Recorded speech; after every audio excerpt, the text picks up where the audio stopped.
Donc, on est présentement avec Philippe Granger, dude de CISM. Je le vois rire à la caméra présentement. Animateur de Si la tendance se maintient, qui était avant mon émission la saison passée, et aussi animateur du palmarès du mardi et étudiant à l'UQAM en relations internationales. Salut, Philippe. Salut, salut. Ben merci Gab de l'invitation. Donc oui, si la tendance se maintient, en passant émission politique, je co-animais avec Julia Pagé. Donc si jamais vous voulez le retrouver, ça se trouve encore sur les plateformes de balado-diffusion. Et oui, je viens de graduer en relations internationales et droit international au baccalauréat. Puis là, je fais un petit programme court en études autochtones, donc encore à l'UQAM. Études autochtones, c'est le fun, ça. On a eu comme beaucoup de sujets récemment, pas dans la dernière année à l'émission.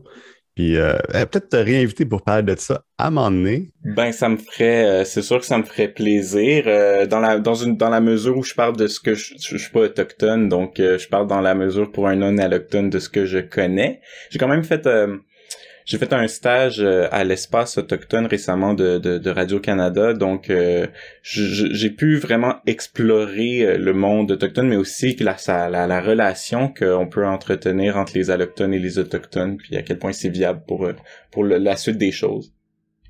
Mais c'est ça qui est intéressant, du point de vue de personnes comme nous qui sont à l'extérieur de ces communautés-là. Puis je pense qu'il y a comme bien sûr, on veut laisser la place aux gens de ces communautés-là de s'exprimer. Ça, c'est super important, mais il y a quelque chose c'est quand même une certaine valeur de pouvoir explorer de l'extérieur. Puis voir, en fait, c'est ça, voir comment maintenant, tu sais, comme tu dis, donner une plateforme, une tribune aux Autochtones, c'est ultra important, même que c'est essentiel. Mais après, il y a aussi toute la question de, bon, qu'est-ce qu'on fait, nous, comme non-autochtones, pour bien entretenir une bonne relation, pour bien être un catalyseur de ces voix autochtones-là. Puis, tout en restant aussi, bon, tu sais, allochtone, puis rigoureux dans notre approche, tout ça. Donc, ouais, j'ai d'ailleurs eu Vincent Perra de l'émission Culturée et du plan de oui. cours pour parler justement de ça. C'est bien intéressant. Oui, toujours très intéressant ce fameux Vincent. J'ai eu le plaisir aussi de participer à ses émissions, donc ouais, vraiment. Aussi disponible sur les plateformes de balado-diffusion. Donc, aujourd'hui, je t'ai invité parce que tu as répondu à l'appel que j'ai lancé à CISM de comme j'ai besoin de gens pour interviewer, pour m'aider à préparer en fait la session qui s'en vient. Tu as répondu et on va pas parler de relations internationales, on va pas parler d'études autochtones, on va parler de quelque chose d'autre. T'es écrivain à tes heures Ouais. et est-ce que tu as gagné un prix? J'ai pas, après, ça dépend.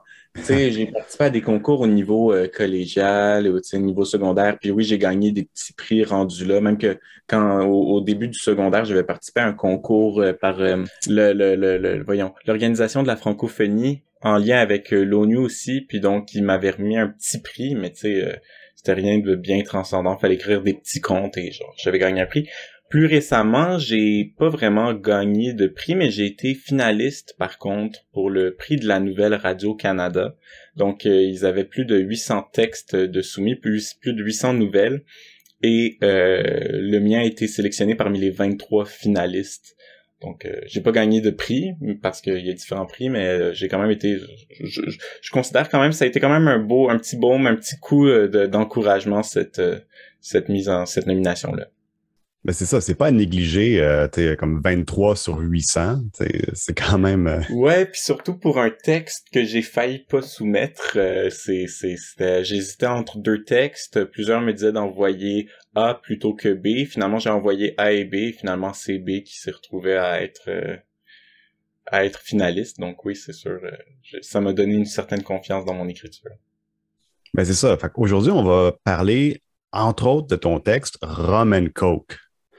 Yes. Celui qui a été retenu, que j'ai lu et j'ai été comme plaisamment surpris. C'est un bon texte, il faut que je le dise. Je me suis exclamé à genre 2 heures du matin en le lisant. Là, comme... Ben merci. Merci beaucoup. C'est un texte qui parle, entre autres, de...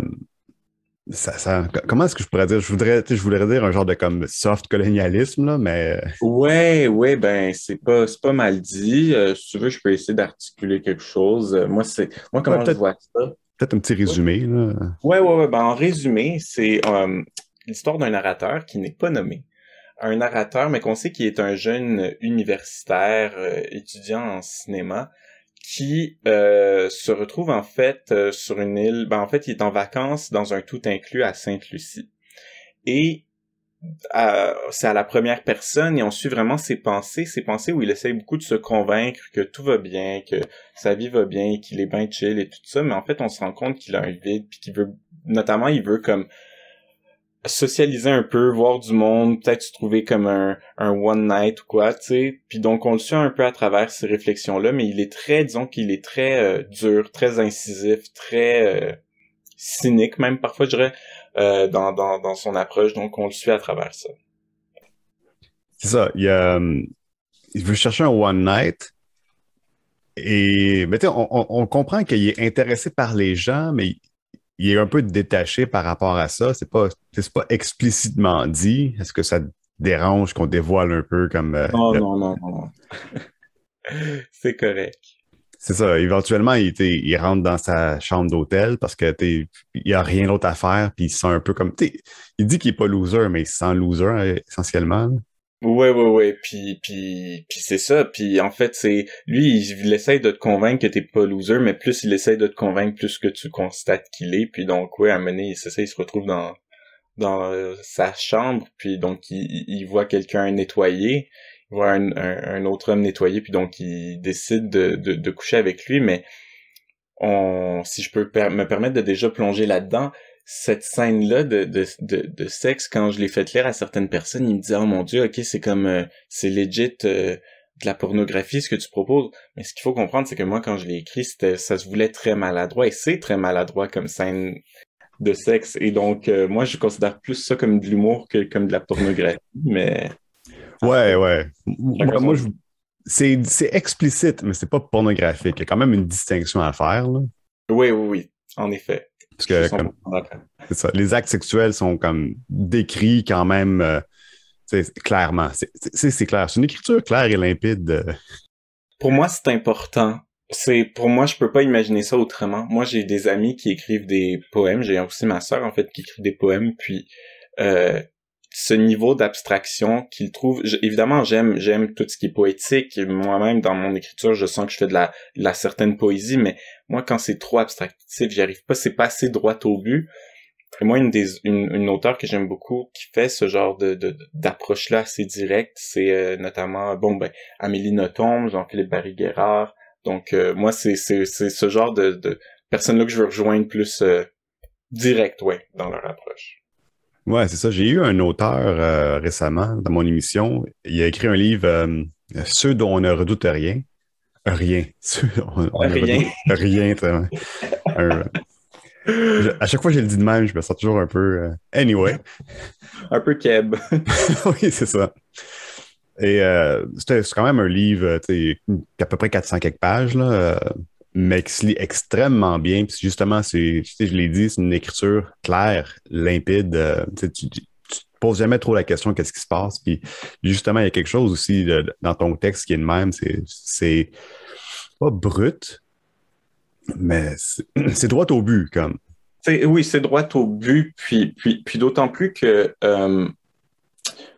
pour une nouvelle, tu veux tout le temps sentir, c'est pas comme un roman où tu peux comme dévier un peu et tout ça, tu sais, la nouvelle, je pense que c'est une forme qui permet beaucoup d'être beaucoup plus droit au but, puis en fait que c'est en une bouchée, donc tu fais ça vraiment, tu sais, comme tu dis, tu vas à l'essentiel, puis d'ailleurs, j'avais ce texte-là, Roman Coke, je l'avais soumis à certains professeurs de mon cégep, et je me rappelle que beaucoup de commentaires qui étaient sortis, c'était que ça ressemblait à Michel Houellebecq, l'auteur français. Et je n'ai jamais lu du Michel Houellebecq de ma vie, encore aujourd'hui. Donc, je sais qu'il est controversé, donc je sais pas si c'est un compliment ou quoi, je sais pas si je m'identifie à son écriture parce que j'ai jamais lu du Michel Houellebecq, donc, mais je sais que par contre qu'il est très, lui aussi il est très brut et cynique dans son approche, donc là-dessus je sais que je le rejoins. Ouais, moi je suis pas un grand lecteur. Pour moi, lire, c'est difficile. J'imagine qu'il y a beaucoup de gens qui vont comme comprendre ça. Prendre le temps de le faire, quand on est sollicité de tout bord, tout côté, Ouais. c'est pas facile. Puis avoir comme l'attention pour le faire aussi. Ouais, Toi, ouais, toi, ouais. toi, tu lis depuis longtemps. Ouf, oui, je lis depuis longtemps. J'ai toujours été ce genre de personne qui dit qu'il aime lire, mais j'avoue qu'en vieillissant, moi aussi, c'est comme surtout avec... je suis juste un fan de culture en général. Fait que quand t'as des propositions culturelles de tous les bords, tous les côtés, tu sais plus où en donner la tête. Fait que j'avoue que je lis moins que j'aimerais, mais je pense que c'est comme pas mal tout le monde est dans cette situation-là. Surtout Mais maintenant, là. ouais, surtout maintenant. Ouais, mais fait que je lis moins que j'aimerais, mais oui, je lis quand même assez régulièrement. Tout ça pour dire que je connais Welbeck de nom, mais je l'ai jamais lu moi non plus. Ah bah ben, je sais pas si c'est à découvrir, mais je sais que je le vois souvent, disons, dans des friperies, là, les librairies de seconde main, je vois son nom passer, donc je suis comme, bon, ben, un moment donné, je vais lire un de ses livres, là. Mais c'est quand même, tu sais, c'est relativement, c'est une bonne nouvelle. Puis ça veut dire que, tu sais, les gens, ils en achètent beaucoup. Après ça, ils s'en Ouais, ouais, ouais. débarrassent. Mais Ben, moi, ça serait un de mes rêves un jour. Ça serait premièrement de sortir un livre, puis deuxièmement de retrouver ce livre-là. Bon, peut-être dans une librairie aussi, oui, mais dans une librairie de seconde main, je suis comme, ok, ça fait comme son temps, genre, tu sais, c'est comme, ok. les petites bibliothèques là, sur les coins de rue, là, Oui, oui, oui, les libres-services, le livre-service, je pense même qu'ils appellent ça. Donc, ouais, ça, moi, tu sais, c'est comme, ouais, moi, c'est devenu quasiment un rêve. Moi, quand j'étais petit, je voulais devenir réalisateur, ou, tu sais, en tout cas, être dans le domaine du film. C'est encore un truc qui m'intéresse, les films.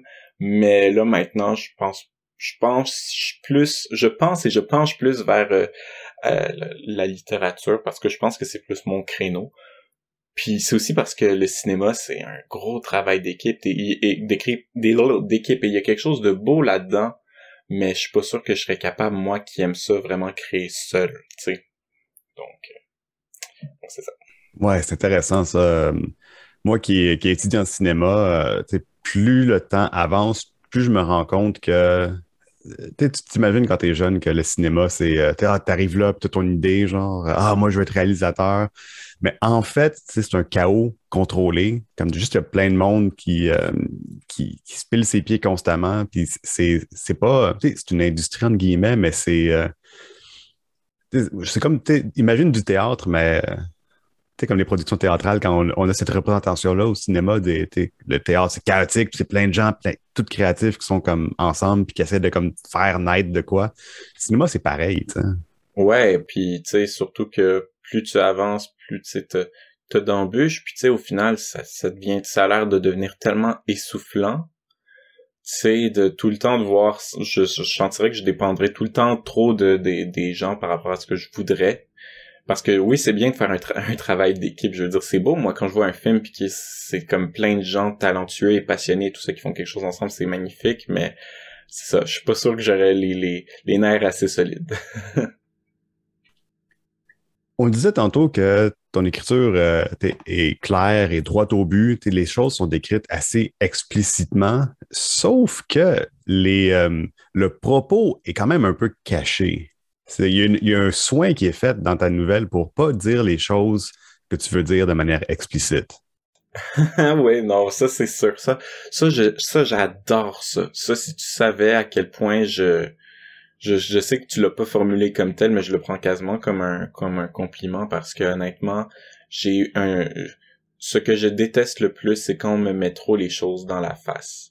Donc, quand un film veut trop te faire comprendre de manière pas naturelle que la fille à côté du personnage, ben c'est sa sœur, tu sais. Donc moi, il faut tout le temps que ça passe différemment. Puis j'ai beaucoup, c'est drôle parce que j'ai beaucoup d'inspiration dans le cinéma de cette approche-là, de pas trop. En fait, c'est beaucoup dans le cinéma que je prends ça, que j'absorbe cette éducation de pas dire les choses directement. Donc, je pense notamment à Arrival de Denis Villeneuve, un de mes films préférés. Donc, toute la confiance qui est donnée à l'auditoire, ben moi, j'essaie le plus possible, et c'est dur, mais j'essaie le plus possible de faire confiance à mon lectorat, parce que j'espère tout le temps qu'ils vont comprendre ce que je veux dire, même si je dis pas tout. Ouais, puis pour dire ce que tu veux dire dans cette nouvelle-là, tu t'appuies sur un contexte géopolitique particulier. Oui, Ben, les tout inclus à la base, tu sais, contexte, tu le disais en début d'émission, néocolonialisme, tu sais, c'est on décime des places pour mettre quelque chose, puis on voit à quel point, ben, finalement, ça sert à du monde blanc, tu sais, puis c'est des blancs qui se font servir par des noirs, tu sais, puis il y a tout le contexte aussi du fait que ce soit à Sainte-Lucie et qu'à Sainte-Lucie, ben, l'homosexualité soit illégale. Et que ben le personnage principal lui il s'en fout pas mal, puis il y a aucune répercussion vraiment sur lui ce fait-là, puis vraiment ça change rien, mais on se rend compte que c'est peut-être pas le cas pour tout le monde, puis que ben ça peut peut-être avoir des répercussions plus larges que ça. Donc oui, c'est sûr, en tant qu'étudiant en relations internationales et droit international, sensible quand même aux enjeux politiques, juridiques, sociaux, ben c'est sûr que j'ai puisé un peu là-dedans pour écrire mon texte. Ouais, ouais. Ouais, parce que les tout inclus, moi, de la manière dont je vois ça, c'est que ça existe, puis c'est- ça peut exister parce que justement, ça coûte pas cher, parce que, ben, être à ces endroits-là, même si tu es dans une place qui est comme, tu sais, c'est où déjà? C'est une place, là, c'est. Un club med.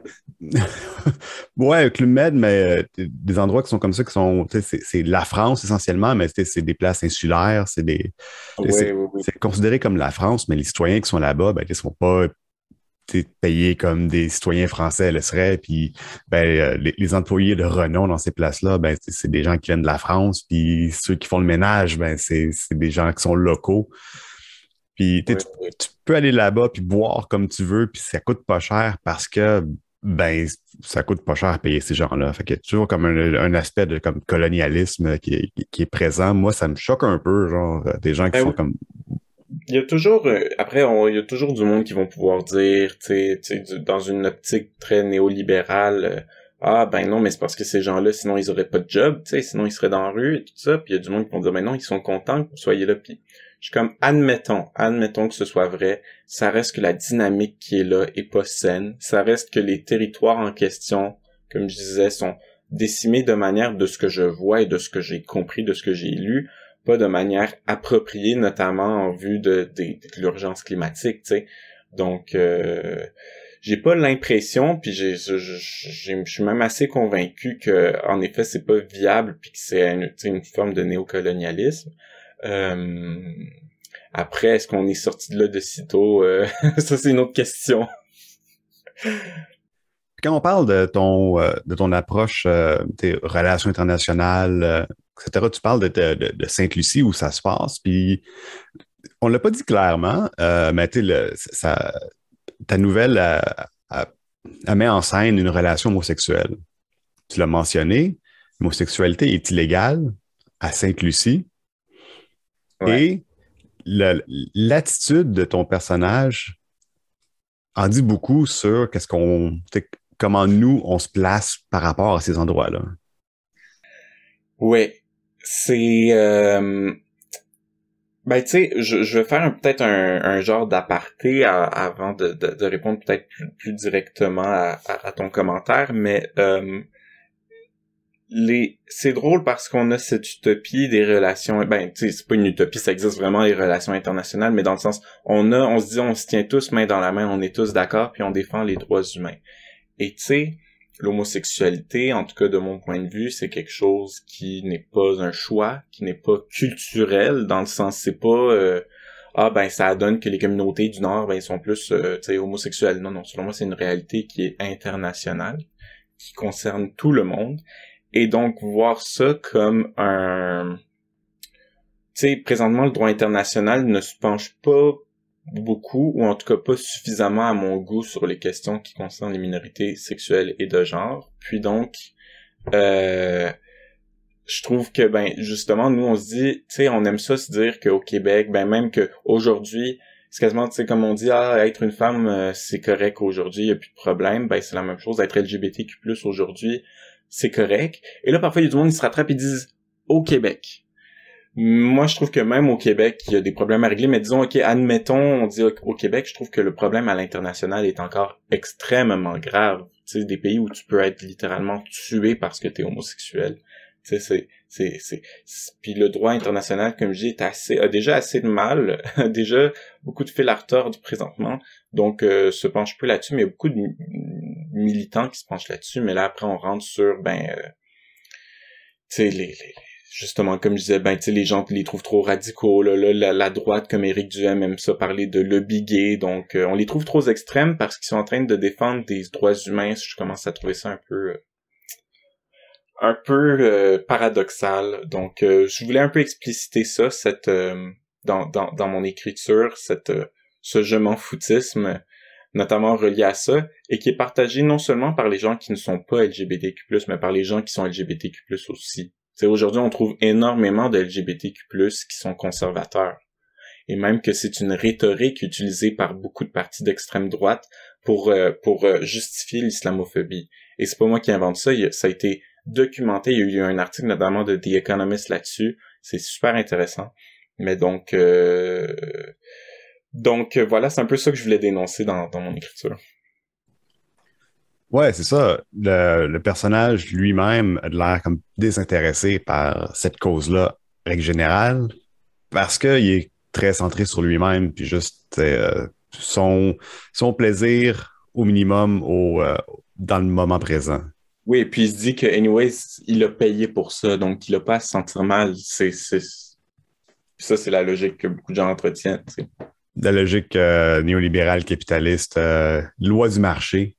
Loi du marché, exactement, oui, oui. Puis en même temps, tu sais, j'ai l'air de vraiment attaquer dans le sens, vous devriez plus y penser, mais je peux pas moi-même me disculper de ce genre d'attitude-là, tu sais, parce on l'entretient tous d'une manière ou d'une autre. Tu sais, là, je l'ai peut-être mis à un certain extrême, je l'admets, tu sais.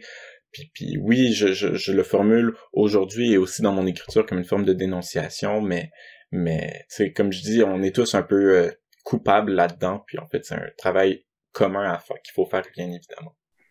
Ouais, quand même à noter que dans ta nouvelle, c'est pas dénoncé explicitement dans le sens où tu regardes des films étudiants des fois, puis c'est comme la drogue c'est mal, puis Ah oui, non, non, non, non.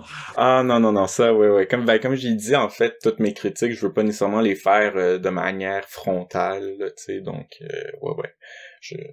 En fait, aussi, moi, j'aime ça que les gens le prennent vraiment comme ils veulent, tu sais, il y a du monde qui le prennent vraiment, tu sais, j'ai envie de dire au premier degré, c'est-à-dire ils le prennent comme une histoire d'un gars qui a envie d'un one night, puis là, il a un one night, puis that's it. Puis il y a du monde qui regarde pour plus de layers, puis j'aime ça que chacun soit un peu servi dans là-dedans, parce que c'est exactement ça la vie en quelque sorte, tu sais. Puis moi-même, parfois, on me donne des commentaires sur mes textes, puis il y a des trucs auxquels j'ai pas pensé, puis je suis comme, oh wow, ok, genre, c'est des belles réflexions que t'as, puis je suis content que toi, tu développes, tu germes ce genre de réflexion-là grâce à mon écriture, tu sais. Ouais, il y a un aspect à l'écriture ou à la création artistique en général qui est inconscient. Donc, on puise sans le savoir dans notre vécu, dans l'environnement dans lequel on est.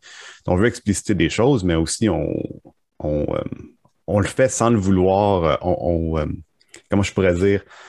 On représente le moment dans lequel on est, qu'on le veuille ou pas. T'sais. Exactement. Ouais, puis tu sais, dans mon écriture, ça n'a pas été, on l'a pas vraiment mentionné, mais tu sais aussi mon écriture, non, en fait on l'a mentionné pas mal, mais mon écriture est très,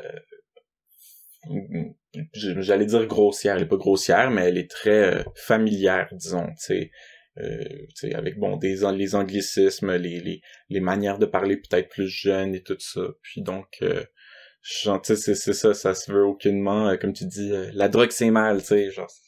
Ça se veut pas frontal de même, ni aussi articulé que ce que je semble peut-être sous-entendre présentement, tu sais, devant un micro. Ouais, c'est ça, parce qu'on en parle, on en fait comme on la décortique, mais c'est parce qu'on peut le faire présentement, tu sais, parce qu'on a un certain recul. Toi, tu l'as écrit, moi, je l'ai lu. Mais c'est ça, oui, oui, oui. Ça me fait tellement plaisir en passant que justement on prenne moi c'est sûr ça m'honore de pouvoir parler de ce texte-là parce que moi écrire c'est ce que j'aime le plus faire vraiment. On va juste parler un peu avant de continuer du personnage parce qu'il est comme un peu antipathique et c'est pas un personnage qui est fait pour que tu t'identifies à lui. Puis, je sais pas. Ouais. Ouais. Ben non, non, mais c'est tout le monde, mais ben pas tout le monde, là, mais genre j'ai beaucoup de gens qui m'ont dit ça, puis je comprends, puis je suis d'accord, mais moi c'est je parlais de Jean-Philippe Barry-Guerrard. Moi, Jean-Philippe Barry-Guerrard, c'est sûr que disons son livre royal où le personnage est détesté, il est détestable. Moi, je m'identifiais à lui parce que genre on a tous parfois des pensées qu'on devrait pas avoir, mais qu'on a. Tu sais, par rapport à nos envies, nos impulsions, par rapport à ce qu'on déteste, par rapport à ce qu'on... Tu sais, on est le personnage principal de nos propres vies, pas mal. Puis donc, moi, c'est sûr que C'est sûr que je m'identifie pas à mon personnage, mais on s'entend que si je l'ai écrit, c'est que je le puise quelque part et je comprends un peu ce évidemment, je compatis pas, j'ai pas d'empathie pour lui ou quoi, mais je comprends le processus et au moins je connais du monde qui ont, tu sais, qui aurait ce genre de réflexion-là ou quoi, tu sais, je le puise dans ce qui m'entoure, ce qui me touche, ce que moi je pense, tu sais, donc un peu dans tout, puis ça donne ça, donc, c'est ça, je sais pas où je m'en allais avec ça, mais...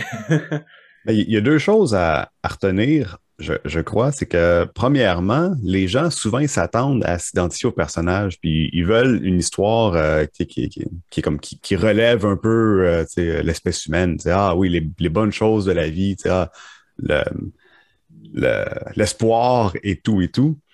Puis Mhm. quand une histoire ne répond pas à ces attentes-là, souvent, c'est vu comme étant mauvais ou pas bon. Oui. Puis, oui, oui. Puis, j'ai remarqué au fil du temps que souvent, les œuvres que j'aime le plus, c'est les œuvres où les personnages sont vraiment pas nécessairement honnêtes. Tu sais, je parlais de révéler des choses au lectorat. Moi, il y a un livre que j'aime beaucoup par rapport à ça, c'est voyons, Et au pire on se mariera de Sophie Bienvenue. Et la narratrice de Et au pire on se mariera ment parfois à, à- au lectorat. Et donc, on a du mal à savoir quand est-ce qu'elle dit la vérité. Ça fait qu'à la fin, on est complètement confus. On sait plus si ce qu'on lit, c'est vrai ou faux. Et ça me passionne. Et se rendre compte, en fait, donc, que le narrateur, la narratrice a ses défauts.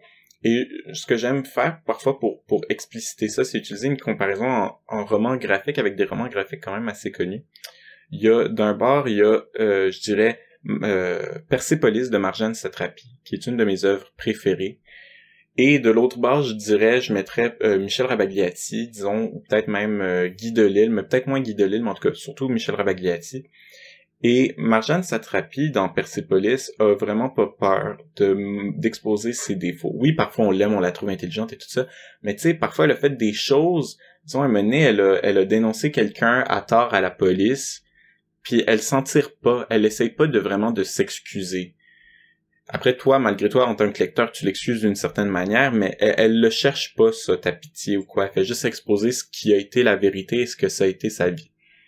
Je sens plus souvent dans Paul que Michel Rabagliati, même s'il dit que bon, Paul, c'est pas lui, on le sait très bien qu'il y a un gros lien entre Paul et Michel Rabagliati. Paul, on veut tout le temps trouver ça un peu cute, tu sais, ou Guy Delisle, ça doit tout le temps être un peu cute, genre, ah, il a fait ça, mais c'est parce que, on comprend, on se met à sa place.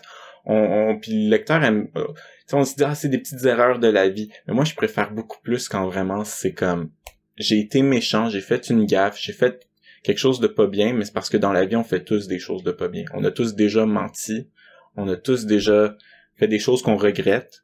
Donc, je préfère cette approche-là. C'est ça, parce que là où je voulais en venir, c'est que tu sais, l'écriture ou la création artistique, c'est aussi une manière d'explorer les côtés les plus sombres de la vie ou de l'existence. Hein. Puis des fois, il faut que tu choques un peu le lecteur. Ouais, ben ça peut être controversé, tu sais, parfois dans les films ou quoi, où tu sais, on dit, tu sais, Wrecking Ball de Miley Cyrus, on se dit, ah, c'est choquant, puis là, aujourd'hui, on verrait Wrecking Ball, puis je suis plus sûr qu'on serait aussi choqué. Fait qu'on se dit, est-ce que c'est la provocation qui a fait qu'aujourd'hui c'est normal, ou est-ce que c'était avant-gardiste? Je pense qu'il y a souvent ce genre de questionnement-là, peu importe la forme d'art. Je m'attendais pas à une référence à Wrecking Ball. Ouais, ben, avec moi, faut s'attendre à ce que ça aille de Michel Houellebecq à Miley Cyrus. Tout ça pour dire, Miley Cyrus, est-ce qu'elle est avant-gardiste ou est-ce qu'elle a fait partie d'un processus de normalisation? Là, la question, elle se pose. Ben, d'ailleurs, j'en profite, je fais une promo alors que je n'ai aucun lien avec ça, mais je conseille aux gens, s'ils s'intéressent à Miley Cyrus et à ce qu'elle signifie dans la culture, de lire le livre. Un livre qui se lit en 2 secondes. Miley Cyrus et les malheureux du siècle de Thomas O. Saint-Pierre, donc un professeur de philosophie, c'est aux éditions Document 10. J'ai adoré ce livre-là. Adoré. Je le conseille à tout le monde. C'est long? Vraiment pas. Ça se lit, moi je l'ai lu en 2 jours, je pense. Donc c'est un mini-livre. Mince. On va aller regarder ça. Ouais.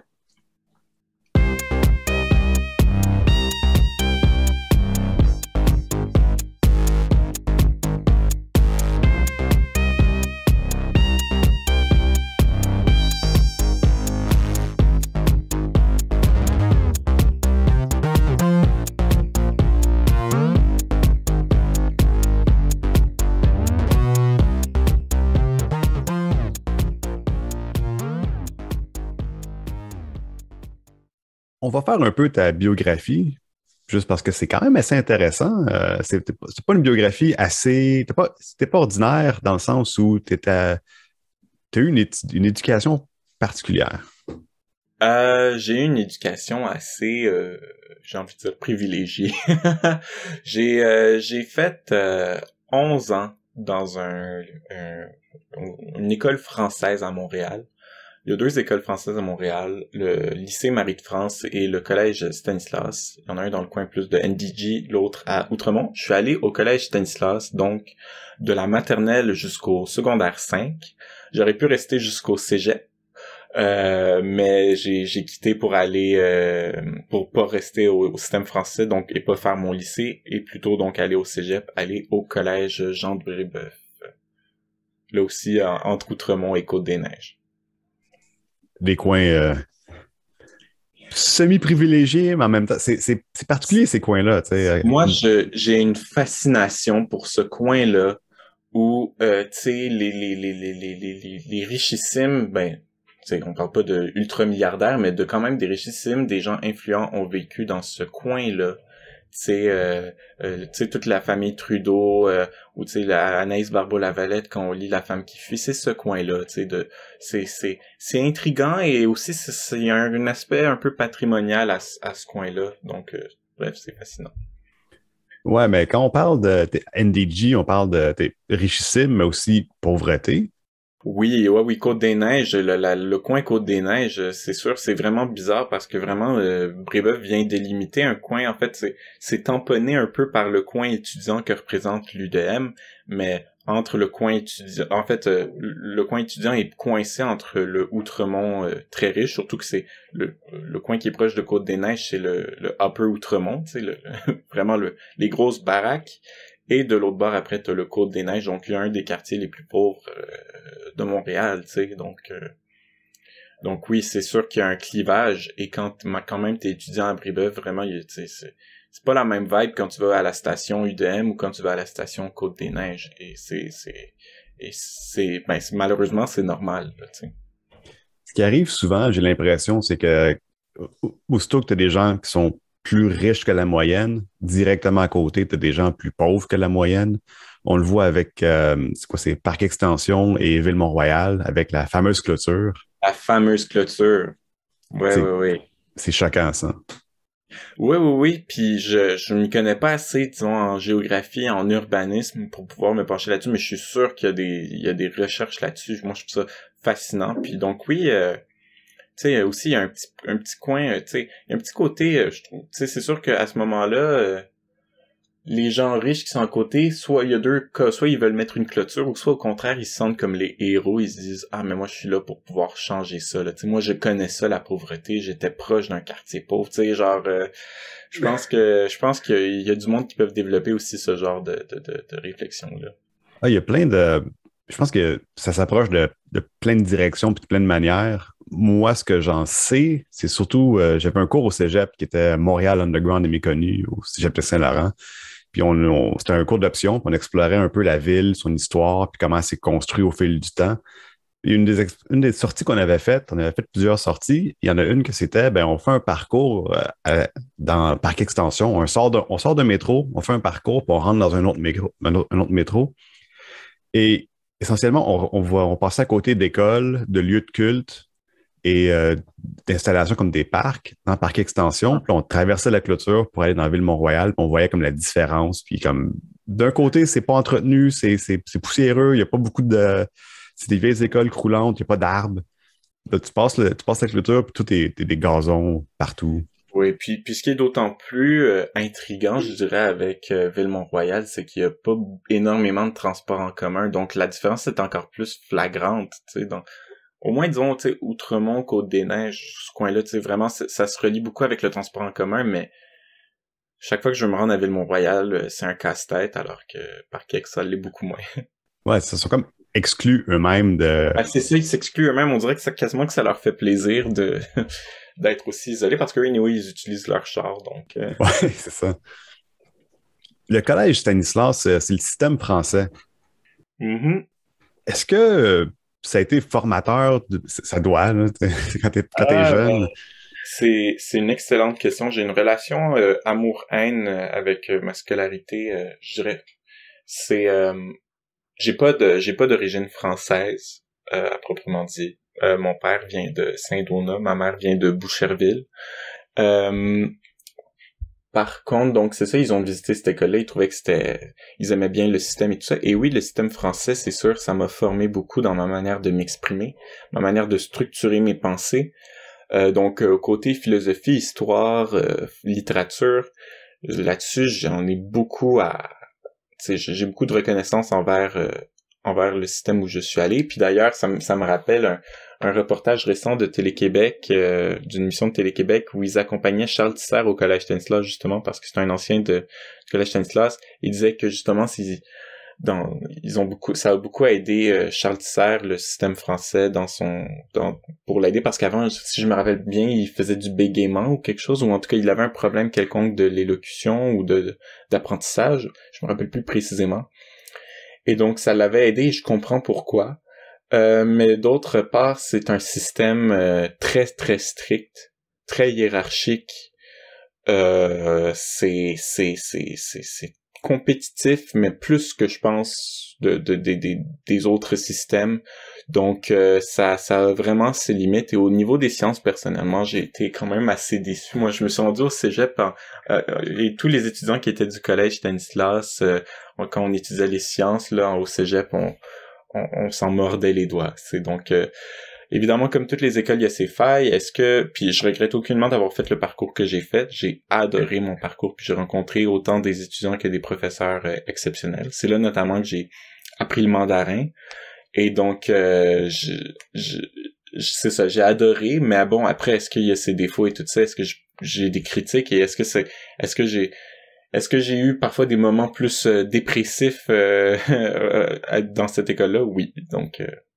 mais bon, est-ce que c'est propre à tout le monde? Ça, c'est une autre question.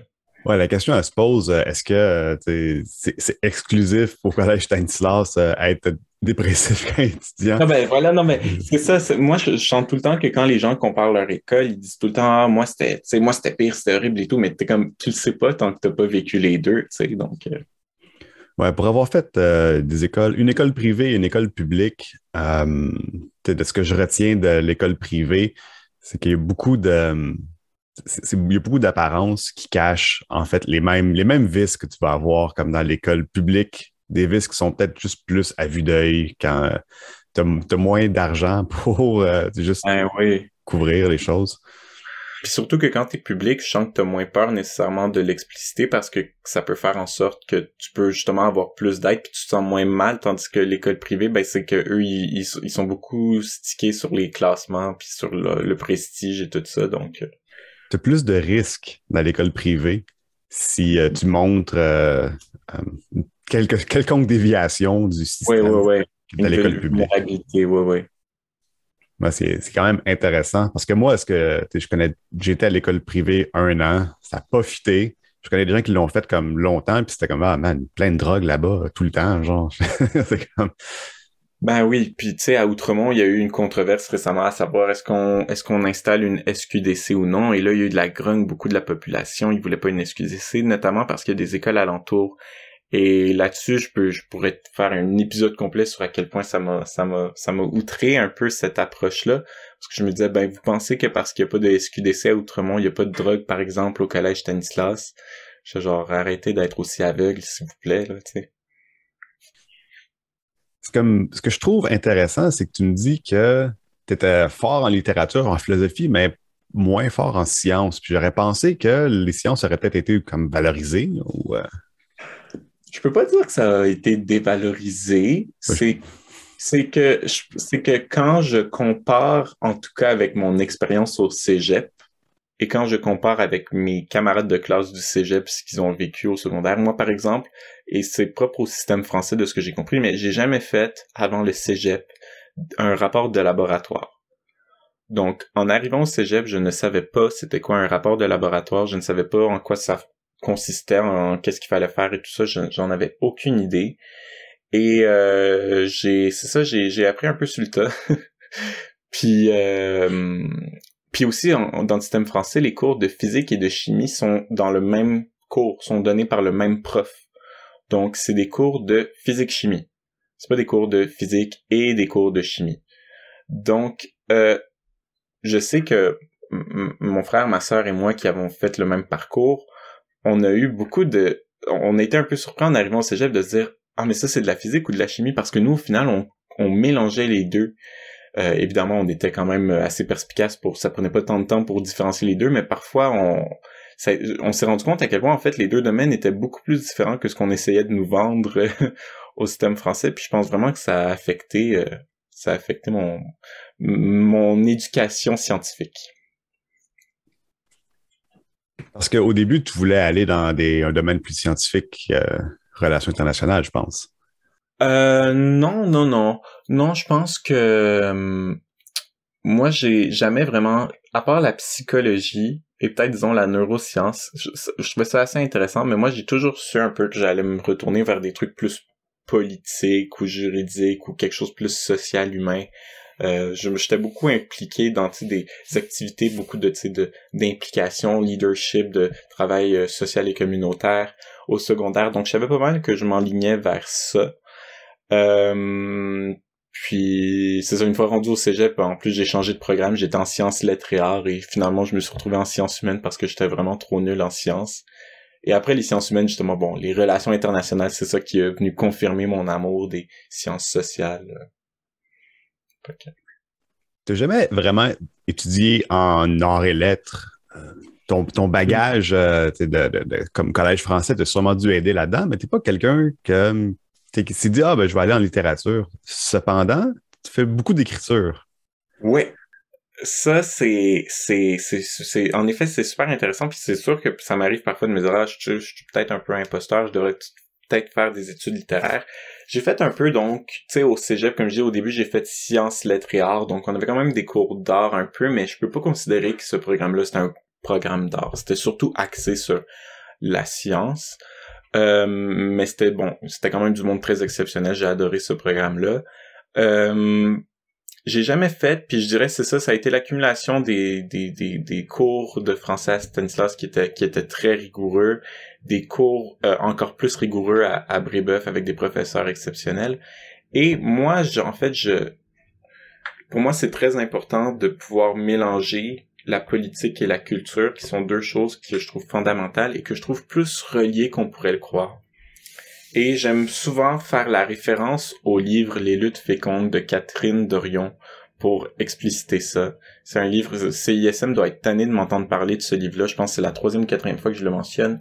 Mais ce livre-là est franchement exceptionnel. C'est Catherine Dorion, donc députée de l'Assemblée nationale pour Québec solidaire, mais aussi donc artiste et qui explique en fait au final que la culture, tout comme la politique, ça vient au fond de l'amour, tu sais, puis du contraire un peu de l'indifférence. En fait, c'est en n'étant pas indifférent, on veut créer, on veut montrer les choses, on veut créer des passions, puis on veut s'inspirer et expirer en même temps.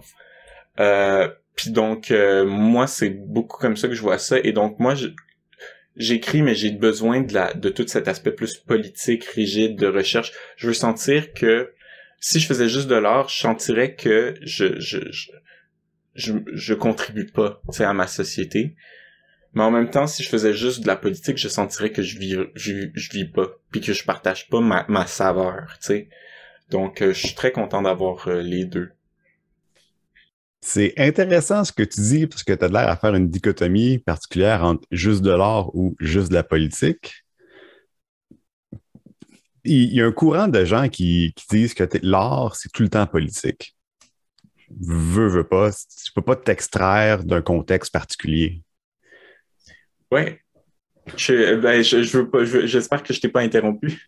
Non, non, c'était quelque chose à dire. Eh Vas-y. ben, euh, ça va peut-être sonner vraiment simpliste ce que je veux dire et pourtant je le pense vraiment fondamentalement. Selon moi, tout est de l'art et tout est de la politique. Et donc, l'art est de la politique, mais la politique est de l'art aussi. Tu sais, dans le sens, pour moi, vraiment, ça s'articule de même. N'importe quoi que tu regardes, que tu vois, que t'entends, que tu sens, c'est de l'art. Mais tout ça aussi la politique en soi, c'est quoi? C'est, une action quelconque d'une entité, bon, souvent l'humain, envers ce qui l'entoure. Et donc, n'importe quelle action de l'humain ou d'une entité qui crée quelque chose, crée de l'art, tu sais. Ah, Philippe, t'es en train d'ouvrir une boîte de Pandore. Là. On n'a plus le temps, genre, on peut pas comme parler de ça fort. Je suis sûr qu'il y a des thèses de doctorat là-dessus. Ah, clairement, je veux dire, tu rentres un peu dans mon domaine, là, puis c'est comme, j'ai le goût de comme poser, de pousser plus loin, mais on n'a pas une autre heure et demie, là. Je pense pas. Mais c'est effectivement intéressant. Il y a moi, j'apporterais plusieurs nuances, mais on va parler de ta pratique d'écriture. Tu vas pouvoir citer si jamais t'as envie. Mais quand tu t'assois pour écrire, ça a l'air de quoi? Ouf, ouf.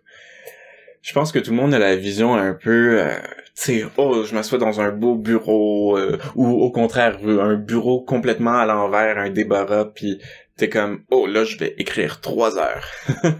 Moi, c'est pas vraiment ça. C'est souvent, je suis assis dans mon salon et c'est que soit j'ai du temps enfin pour écrire parce que moi je veux tout le temps écrire. Genre présentement je veux écrire, genre tout le temps je veux écrire. Donc quand je trouve finalement du temps, souvent c'est le soir et ça donne bien parce que moi je me sens plus créatif le soir. Avant de dormir, alors que je suis plus fatigué, je me sens plus comme désinhibé. Et donc souvent je suis assis dans mon salon un peu genre comme tout le monde serait assis dans son salon.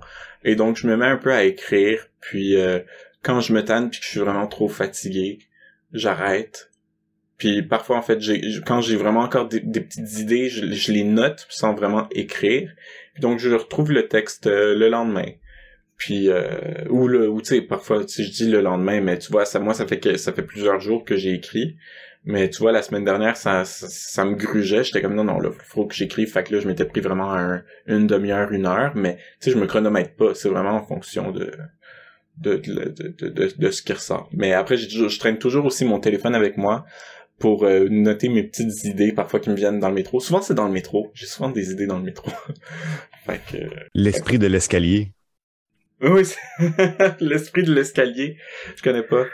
Mais je pense que je le cite mal ou pas correctement, mais tu penses à quelque chose, puis t'as pas la réponse, mais là, tu descends de ton appartement, puis dans l'escalier, soudainement, tu y penses. Ah oui, ok, ben c'est exactement ça. Oui, c'est exactement ça. Ouais, je sais pas qu'est-ce qu'il y a avec le métro. Je suis un peu d'accord avec toi. Et d'ailleurs, une des raisons pour laquelle je voulais t'inviter puis parler d'écriture, c'est parce que je me demandais comment moi, je pourrais comme pratiquer mon écriture, parce que c'est quelque chose qui m'intéresse, mais genre, j'ai pas la passion absolue comme toi, tu as l'air à l'avoir. Mais Ouais. ça m'arrive des fois aussi, le soir, je me couche, puis là, c'est comme, ah non, je sais qu'est-ce qu'il faut que j'écrive, il faut que je me relève, il est comme 2 heures du matin, genre, faut que je passe comme 1 heure Mhm. à écrire. Ben, moi, si j'avais un conseil à donner aux gens qui veulent écrire, c'est écrivez-moi, je vais vous donner un tarif et vous pourrez dire que c'est vous. Ok, non, non. C'est... ce que je dirais, c'est vraiment, je pense que ce qui bloque beaucoup de gens, c'est la peur, genre, du jugement. Puis c'est en fait, la peur de pas se sentir à la hauteur. Je sens que souvent, les gens, ils veulent écrire, mais ils savent pas comment écrire. Puis ils sont comme, merde, ce que j'écris, c'est de la merde. Puis genre, j'aime pas ce que j'écris. Puis ils se donnent pas le luxe de faire des erreurs. Ou le luxe de pouvoir revoir des textes qu'ils ont écrits. Puis de se dire, bon, ben, peut-être que ça, finalement, c'était pas si bon, mais ça m'a comme formé, tu sais. Donc, se donner ce luxe-là. Puis aussi, parfois, bon, quand t'es rendu à un certain point aussi, ben, de prendre et de laisser, beaucoup de laisser les critiques, tu sais. Donc, moi, j'ai écrit, à un moment donné, j'écrivais un texte et je le faisais lire à tous mes proches et un proche me disait tel commentaire, puis j'étais pas vraiment d'accord. Mais là, je l'ai fait lire à d'autres personnes, puis tout le monde me passait le même commentaire, puis je me disais, bon, ben, rendu à un moment donné, sûrement que ces gens-là, ils avaient raison. Fait que j'ai décidé de le modifier. Mais parfois aussi, il y a des commentaires qu'on m'écrit, puis on me dit, ah, moi, j'aime vraiment pas ça, puis tout ça, puis je suis comme, ok, mais il y a du monde qui aime ça, puis là-dessus, j'aime, puis je suis confiant, puis c'est justifié, puis tout ça, donc c'est sûr que ça donne un pincement à lire des critiques, mais parfois aussi, ça peut être formateur, surtout qu'en fait, quand tu sens que t'es sur les mêmes longueurs d'onde que la personne qui te corrige, qui te lit, qui te révise. Ouais, recevoir des critiques, c'est, comme tu dis, ça prend des à laisser. C'est gênant. Ça fait mal. C'est vrai, je suis d'accord. Moi, dans mes pratiques artistiques plus générales qui sont très rares, c'est jamais le fun de s'exposer parce qu'essentiellement, tu t'exposes et tu as toujours le pincement que tu ressens, même si tu es détaché, il va toujours être là. T'as beau te dire c'est correct, puis même si les gens te disent ah non mais c'est vraiment sinon c'est super là, tu sais évidemment t'accroches pas sur le c'est super, t'accroches sur le ça va mal, tu sais. Ou des fois est-ce que c'est vraiment super? Oui, même parfois quand les gens me disent c'est super, ils me donnent pas de commentaires, je trouve ça quasiment pire parfois là. Fait que on s'entend que je suis jamais satisfait là. Mais ça c'est peut-être un autre problème, mais ouais. Puis aussi en fait, tu sais, c'est que pour moi c'est important parfois quand je donne des commentaires moi-même de souligner les bonnes parties. Tu sais, je souligne les parties que j'aime moins, mais aussi je mets certaines parties, je suis comme ah ça c'était écœurant là, tu sais. Fait que mais je dis ça, puis je continue à croire qu'il faut arrêter d'être... Ben pas il faut arrêter, mais il faut essayer de lutter contre le complexe qu'on peut avoir parce que une fois qu'on se donne le luxe de pouvoir créer, ben c'est là qu'on trouve un certain plaisir, puis c'est en forgeant qu'on devient forgeron, tu sais. Ça, c'est vrai, une pratique constante va juste... En fait, on dit une pratique constante, mais il doit avoir un certain désir d'amélioration. Est-ce que je me trompe? Ben oui, ben c'est que quand t'aimes ça, tu sais, après, il faut pas forcer les gens à faire ce qu'ils aiment pas. Donc, si t'aimes pas l'écriture, écris pas, tu sais, dans le sens... mais oui, c'est sûr que moi, disons, j'aime beaucoup... Ben, je dis j'aime beaucoup. J'aime peindre, mais je peins genre une fois par année. Je me donne ce luxe-là une fois par année. Et donc, est-ce que je progresse? Sûrement. Est-ce que je progresse autant que je voudrais? Pas du tout, tu sais. Mais est-ce que ma passion est suffisamment forte pour que je continue là-dedans? Ben non, tu sais, je préfère écrire, donc je pense que c'est ça aussi. Est-ce que la relecture, c'est important? Je trouve, et je pense que je me ferais, justement, parce que je suis pas un étudiant en littérature, je pense que je me ferais taper sur les doigts pour dire ça, mais je pense que c'est overrated, comme on dit. C'est surestimé, la relecture. Mais en même temps aussi, c'est que moi, les textes que j'écris, c'est beaucoup dans le spontané, dans le franc-parler. Donc, mais aussi, parfois, en même temps, j'écris quand je suis fatigué. Donc, parfois, j'écris des phrases qui se tiennent plus ou moins. Puis donc, oui, que je dois relire. Donc, oui, la relecture est importante, je dirais, mais vraiment, faut pas trop se stresser avec ça non plus. Parce que généralement, moi, ce que j'entends à propos de l'écriture, c'est que tu écris un roman, c'est écrit. Après ça, tu coupes, tu élagues et tu... Ouais, ça, j'entends beaucoup ça. Moi, c'est même pas, je dirais même pas c'est tant élagué, moi, quand je me relis, j'ajoute des phrases. Mais c'est parce que j'ai tendance à être trop concis et donc parfois pas assez clair dans ce que je veux dire. Donc, parfois, je fais attention à ça, mais donc, présentement, mon projet d'écriture, mon but, justement, c'est de montrer un gars, mon personnage principal dans le texte que je suis en train d'écrire présentement, c'est une personne qui, justement, a les pensées un peu partout. Et donc, j'adore ça, rajouter des couches et que, justement, le lecteur soit un peu perdu. J'adore ça. J'ai, euh, je l'ai pas lu au complet, mais un livre relativement controversé récemment qui est Infinite Jest de David Foster Wallace. Wow! C'est drôle que tu parles de ça. Ah ouais? C'est un livre c'est une grosse brique aussi, d'abord, pour les gens qui connaissent pas ce livre-là. Je ne l'ai pas lu. J'ai juste lu, en fait, genre, je sais pas moi, genre, 40 premières pages. Et j'ai trouvé ça vraiment très intéressant. Mais vu que, comme je dis, je lis pas autant que je veux, j'ai décidé d'arrêter de lire des livres beaucoup plus comme concis et simples. Mais c'est un projet de vie que de lire ce livre-là. Et c'est un livre qui a inspiré des gens qui m'inspirent. Et donc, c'est pour ça que je voulais lire ce livre-là. C'était le groupe de 1975 et leur album A Brief Inquiry into an Online Relationship, qui est un album qui m'inspire beaucoup dans ma vie en général. Et l'artiste principal, le chanteur, disait que ce livre-là l'avait inspiré. Donc, c'est pour ça que je me suis mis à le lire. C'est un livre très important dans la culture américaine, années 90 et après. Et c'est un livre qui a aussi son lot de critiques. Bon, je ne m'étendrai pas là-dessus. Je ne les connais pas exactement, mais il y a une question du regard comme d'un l'homme blanc hétérosexuel cisgenré qui veut comme parler de sa société, mais qui le fait d'un point de vue comme relativement restreint. Ceci dit, tu as mentionné les 40 premières pages. Moi, je l'ai lu à peu près 300, là, parce que c'est un livre de 1100 pages à peu près. Puis c'est un livre qui fait exprès de ce que j'ai compris de brouiller un peu les gens. Ben, c'est ça. C'est un livre que tu as des notes en bas de page, qui ont des notes en bas de page eux-mêmes. Fait que tu déconstruis la linéarité du texte comme ça. Et le premier chapitre, moi, je l'ai lu, j'ai trouvé extrêmement difficile à lire, puis comme pas le fun. Ça prend à peu près comme 4-5 pages avant de comprendre que ben, le gars est en train de faire une crise de panique, puis il sait plus où est-ce qu'il est, puis il comprend mal les affaires, donc les choses sont écrites de manière brouillée. Oui, j'ai tellement été confus, et c'est peut-être pour ça que j'ai arrêté aussi après genre une quarantaine de pages, mais j'ai lu ce premier chapitre-là et j'étais aussi très confus. Puis tu parles de linéarité et tout ça, c'est ce qui m'avait intéressé. Puis ce livre-là notamment parle aussi du Québec, à ce qui paraît. Puis j'ai les notes de bas de page et tu sais jouer avec ça et toutes les conventions, et je parlais du film Arrival tout à l'heure. Moi, c'est exactement ça que j'aime, c'est se dire pourquoi on fait un livre comme on fait un livre présentement. Puis donc moi j'ai un projet de recueil de nouvelles, puis je veux vraiment jouer avec ça si jamais je réussis à le soumettre et à le publier. Un recueil de nouvelles qui s'apparente plus à un roman. C'est ça. Moi, c'est drôle que tu dis ça. Je disais que j'étais en train d'écrire présentement et c'était même pas pour ce recueil de nouvelles. C'est une nouvelle que j'étais en train d'écrire et en l'écrivant, j'étais comme, hey, je pense vraiment que ça pourrait devenir un roman. Fait que ce truc-là, tranquillement, ça pourrait devenir un roman. Intéressant. J'ai hâte d'en savoir plus. Je dis ça de même, là. Ben, est-ce que tu veux que je peux t'expliquer? Mais en fait, non, je veux rien spoil de cette histoire-là encore. Non, c'est correct. On tire à la fin. Je veux dire, merci d'avoir participé à l'émission. C'était super le fun.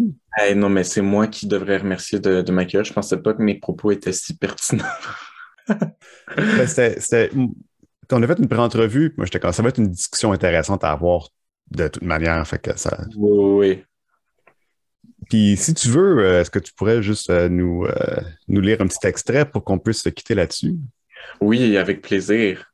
Attends 2 secondes, je pense. Faut que je retrouve mon texte. Ah voilà. Ok. Je savais pas quelle partie tu voulais ou quoi. J'ai hésité à prendre peut-être le début pour donner un petit goût, mais j'ai décidé finalement de prendre une partie peut-être plus frontale. Alors. Ok. je me suis rendu... Je peux y aller? Vas-y, vas-y. OK. Je me suis rendu rapidement compte en arrivant ici que tout le monde se promène en maillot, sans chandail. Moi, je mets mon chandail, mais c'est parce que je suis frileux, c'est tout. T'es pas très musclé, dis donc. T'es un peu trop poilu à mon goût. T'es donc ben petit. Haha, t'es roux, t'as pas d'âme? C'est pas des bras, ça, c'est des allumettes. Regarde tes jambes, on dirait un poulet. Qu'elles m'ont déjà dit mes quelques fréquentations. Bon, je dis mes quelques fréquentations, en réalité, j'en ai eu qu'une seule. J'ai un physique particulier, je l'admets, mais c'est pas pour ça que je mets mon chandail. Je suis juste frileux. Compris? Et en passant, j'ai peut-être pas un six-pack, mais j'ai un bac au moins. Un bac en cinéma. Ça sert à rien que vous me direz, mais... et puis je comprends même pas pourquoi je m'explique. Je me le suis bien dit en venant ici, je me fous de tout. Haters gonna hate. Je fais ce que je veux. Je rentre dans ma chambre, mon lit a pas été fait, ça m'étonne même plus. Je regarde la télévision, il y a vraiment pas grand-chose d'intéressant. Je suis tanné. Je ferme la télé, me mets la main dans le maillot et me masturbe. Tu regardes pas de site porno que tu me demanderas? Non, j'en ai pas de besoin. Va pour la simplicité. Tout se passe dans ma tête. Tu as jamais vu cette position, que c'est ce que l'a fait mon ex quand on faisait l'amour? Non, je la connais pas, cette position. Ça paraît pas assez, cette petite cruche. Toi, tu connais la filmographie de Kubrick? La délicatesse d'Ang Lee? L'audace d'Almodovar? Non? Alors tais-toi. Dès que tu pourras me nommer plus que Dolan, Spielberg et Tarantino, on pourra se reparler de ma supposée stupidité. Bitch. Merci, Philippe. Ben, de rien, c'est mon plaisir. Vraiment, merci beaucoup pour le joli accueil.